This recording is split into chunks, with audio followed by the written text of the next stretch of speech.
السلام عليكم طلاب. قبل بداية الفيديو لا تنسون تخلون لايك للفيديو وتشتركون بالقناة حتى توصلكم آخر أخبار وزارة التربية العراقية أول بأول على هاي القناة.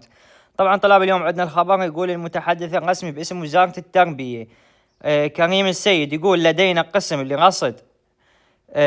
قسم رصد لنقل المناشدات إلى هيئة الرأي في وزارة التربية. طبعا هاي هيئة الرأي هي المختصة بالقرارات المصيرية اللي تخص طلاب مثل الدخول الشامل، مثل يعني الدخول الشامل، مثل تقليص المواد وهالأمور هاي اللي تساعد الطلاب عندكم. يقول هذا قسم، عندنا هذا القسم، فأنتم عليكم تكتبون مناشداتكم، تنشرون مناشداتكم، واحنا راح نساعدكم، وكتبوا لنا بالتعليقات المناشدات واحنا راح نحاول نوصلها وننشرها بأكبر مكان وأكثر من مرة راح ننشر حتى توصل مناشداتكم. وطبعا لا تنسون قناتنا مال تليجرام، راح اخليكم اياها باول تعليق وبالوصف، تدخلون تشتركون بيها حتى توصلكم اخر اخبار وزارة التربية العراقية.